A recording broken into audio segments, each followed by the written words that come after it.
family actually arrived after one of the latest major incursions by Russia in Chechnya in the 90s, towards the late 90s. And these children arrived at the ages of 10 and 15 years old.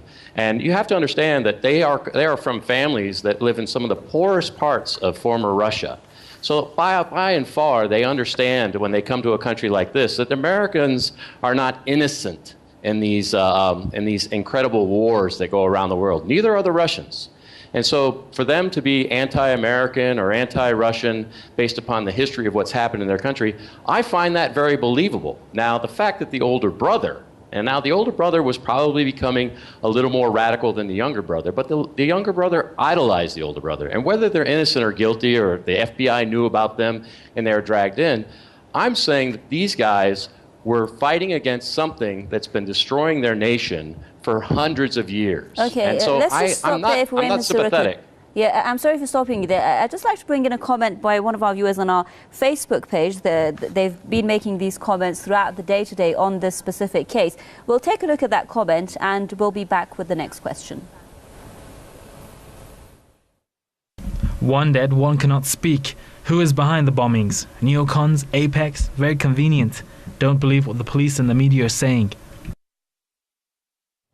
Okay, we've got comments like this a lot on our Facebook page. Those who say that they cannot believe that the authorities didn't know about this, or they cannot believe the authorities couldn't stop it. And a lot of questions about how these people were basically chased after and how they were caught and why it took so long, etc. Now, Mr. Lambrakis, the government said that there were no terror drills on that fateful day, but we have eyewitness reports, according to some and according to others, the Boston Globe, to Twitter feed saying that police exploded a bomb actually at a library. Why would terror drills coincide with the actual bombing? Do you think that is suspicious in itself? We're hearing of the paramilitary team captured in photographs of the bombing, men from the DHS-linked firm Kraft International on the scene just moments before the attacks. I'm not sure what your question was. Okay, now I'll just repeat that. Can you hear me now, Mr. Lambrakis? Better, yes. Okay. The question was, why are we hearing that terror drills were held on the same day that the bombings took place in Boston? Do you think that in itself could raise suspicions because of the fact that I said they're men from the DHS-linked firm Kraft International were in photographs just moments before the bombing and are accused of not doing anything or acting against this? Well, I'm not sure what you mean by terror drills. And I'm not sure that even that's true. You hear a lot of things on Twitter, and it's been clearly pointed out that a lot of it has been false. In fact, even some of the first reports that came out from CNN and others turned out to be false as well. So you can't believe all this junk that you hear on the internet. You've got to cut through it and wait a little bit until you find out what really is happening. But as to whether there would be an effort to have some security around the marathon, I suppose so. But you know, marathons have never been attacked before. And it's unfortunate that in the war against terror in general, people don't think of most targets until one of them has been attacked somewhere. Nobody ever thought of a shoe bomber on a plane until there was one, or an underwear bomber until there was one. In other words, this is the first attack of this kind, a marathon attack. And so I don't suspect there was much security involved in this. There were an awful lot of people. You can't control who comes and who goes. And even if these people were known, which I don't believe they were, you can't keep them from going to the marathon, and you're not going to follow them around because you just don't have that kind of personnel to do that. So I just don't understand why this issue even comes up. So, Scott Rickard, I guess they're in London saying that you can't believe anything that comes up on the internet, but a lot of people are saying we can't not believe photographs that have been taken and have been put on the internet, and they're saying that these photographs actually show, one photo they say clearly showed a large fragment of the first bomb bag which matched the Kraft backpacks perfectly, referring again to those working for Kraft International. And they were saying that at least this deserves some attention, at least by the media or by authorities, to give some kind of reference to it, to explain about it at least. Well, I agree absolutely. I mean, there's been a lot of photographs that have been highly questionable, and they've been absolutely ignored by mainstream media. You know, there's no doubt that paramilitary forces were there. These guys were former SEALs. They had the emblems on their caps. They had the emblems on their jackets. There's been a lot of folks that have come out and talked about a lot of these things, and nothing's been discussed in mainstream media.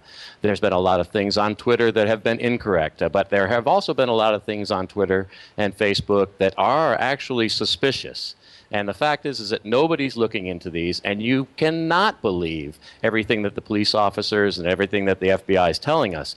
They have undoubtedly committed false flags in the past. This is not an uncommon practice for the military and the U.S. government. The Gulf of Tonkin is a great incident. The USS Liberty is a great incident. All of these incidents are incidents that were false flags that brought the Americans to attention and made Americans involved in foreign policy that they shouldn't have been involved in. And even the underwear bomber that Mr. Lambrakis mentions, the underwear bomber is highly suspicious. This is a guy whose father is the #1 arms dealer in Nigeria. This is a guy who's bought $2 billion from, his father bought $2 billion from the Israelis and the Americans in arms.